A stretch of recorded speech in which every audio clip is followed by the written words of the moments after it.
What's up, ladies and gents? Time for my final thoughts on the Wave Beta here. Yeah, that's right, I'm still calling the Wave Alpha the Wave Beta because that's what it still is. However, I have warmed up to it a little bit, but it's still not the Wave Alpha. So anyway, let's just quickly go over what's inside this thing real quick here. So you got your Magna Cut knife blade, got your three-sided file. Over here you got scissors, you got a saw, all micro driver, giant flat blade, bit driver, can opener slash wire stripper, and then down in there you got your needle nose pliers with your replaceable wire cutters. So anyway, again, to recap, when this came out of the box, and you can go see my unboxing video, this thing had the stiffest pliers that I have ever had on a multi-tool. I mean, Leatherman's black oxide pliers usually come pretty stiff. This was stiffer by far.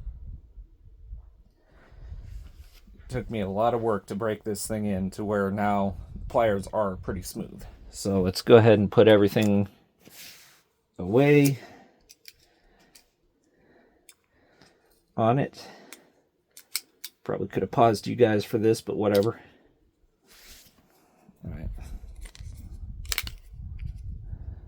So as you can see, I've gotten it to where I can do that. Pliers are nice and smooth now, except for back here.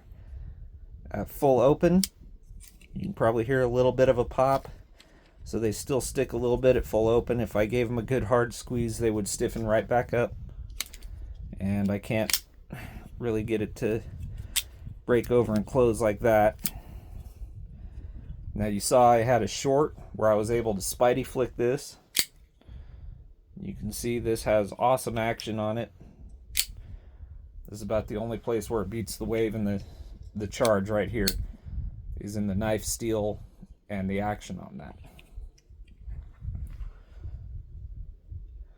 Now it's got all one-handed deployable tools, but you know, if you put enough pressure on the Wave and charge, you can get that to happen. Once you break them in, that'll happen no problem. There's your lock for your internal tools. Just demo that for those who don't know how that works. So here's your awl. And I would just press that, and you can see the little gap that sits in. See that? Now the awl on this, I use a lot, as you can see.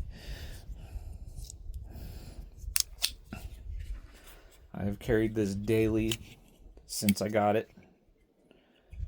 You can see there the scissors have started doing the same damn thing my arc did, where I have to give them an extra click now to get them out. It didn't do that when it was brand new. These do okay. They're good for cutting fairly thick zip ties and stuff. I would still love to see my gut hook serrated blade right there and just leave the scissors down here where they belong.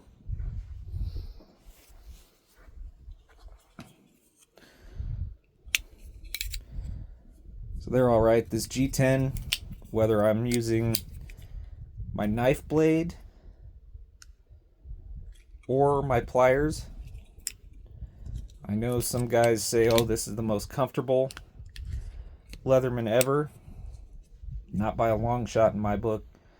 My Wave Plus and my Charge are much more comfortable than that. So anyway, let's go ahead and bring in the Wave Plus. Just by way of a comparison, here you got the small scissors, got that large driver, micro driver, bit driver, can opener. Then up here, you got your knife blade, file, serrated knife and saw. Same exact plier head that's in the Wave Beta over here. Then let's bring in the Charge. It's the same tool set as the Wave, except you got on this particular version, 154 cm. If you get the TTI or G10, you get S30V. Then over here you got the saw and the serrated knife with that gut hook that should have been on the Wave Beta over here.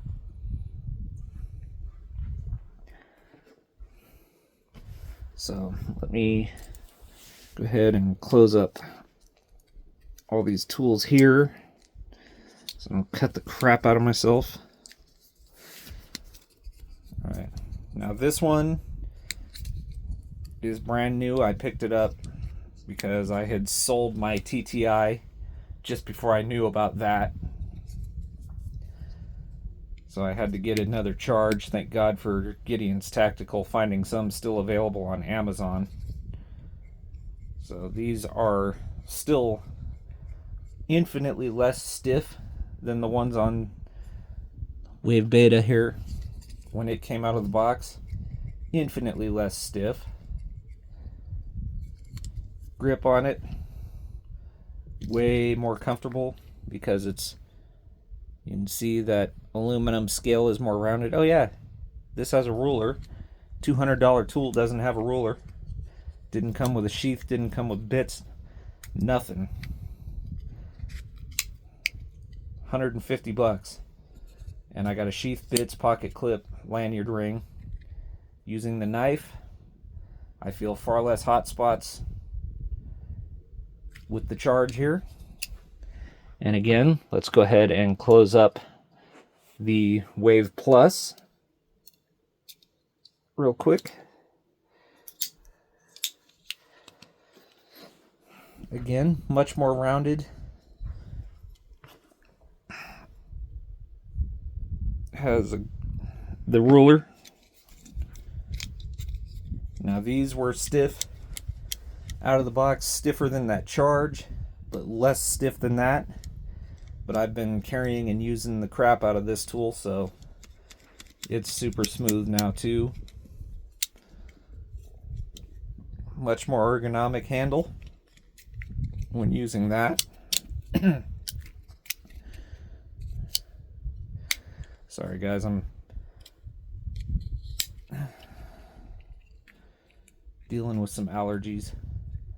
Anyway, and more ergonomic feeling when I'm holding the knife as compared to on this one.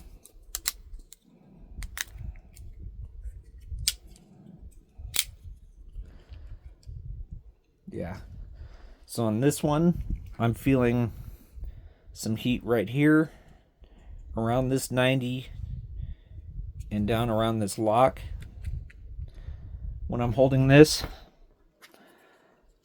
I don't get that with this one. I think they rounded these off just a little more, especially here on this charge, where everything's a lot smoother and more round because of the scales. I'm getting absolutely no hot spots. Now something else you can see here that's a difference is the blade shape. You know, these have a much nicer blade shape, thinner geometry, as opposed to this Warncliffe reverse Tonto, much thicker geometry. And then of course this thumb stud. I know Gideon's Tactical also touched on this, where when you're sharpening, your sharpener bumps right up on this thumb stud, and it's also right in your cutting path. So if you're trying to cut, you're going to catch on that if you're trying to cut back here. And my field test video shows that. I'm trying to make feather sticks back here closer, and this is like catching on my stick. So I have to turn it around this way to avoid that. But even then, for sharpening, I have to take this off, or I'm going to sharpen this thing into a chisel grind. So I would have much preferred just the thumb hole. I don't care about the whole one-handed opening thing. I have a P4, I have an arc.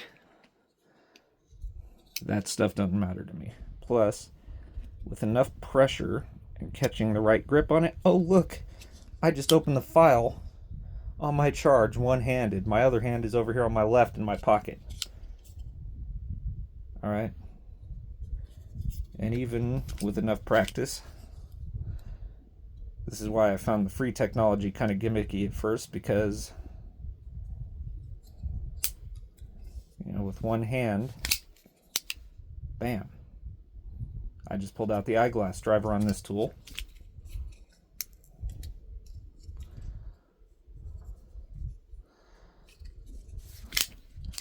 And put it away. So as proven, these one-handed slots on all these are not all that superior at all.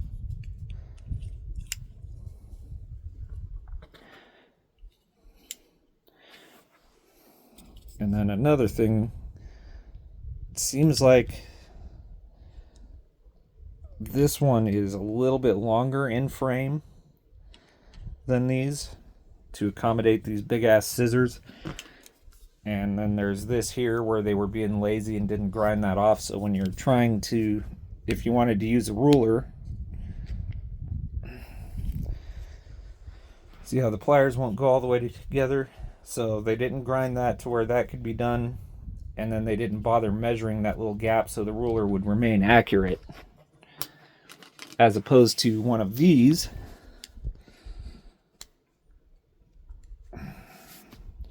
See how the pliers sit all the way together? And that sits much closer together. So, yeah. So my overall thoughts on this thing, guys. I've warmed up to it. It's not quite as horrible as I thought initially. It's useful. But still, when I'm out on the bike, I'm still, if you're an adventure rider, I'm still going to tell you, find one of these used, the Charge,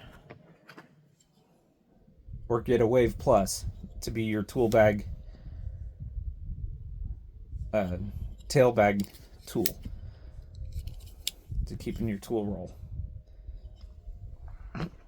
Because these have a much better tool setup for working on your bike, and that serrated knife in the woods, as I have shown time and time again, and will continue to show as I get more serrated knives, is priceless when you're out in the wild.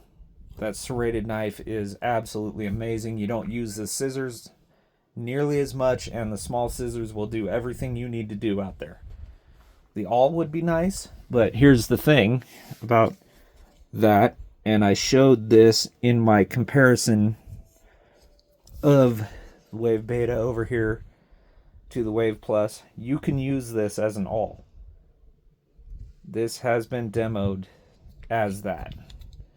Or if you don't want to deal with that, come on. Really shouldn't have trimmed my damn fingernails, apparently. Anyway, there's also this. You can grind this down into a reamer. Just be careful not to hurt the heat treat on the tool. You know, make sure you keep it nice and cool as you do it. But yeah, so this EDC, if you're an IT guy, something like that, I could see it. Maybe if you're a hiker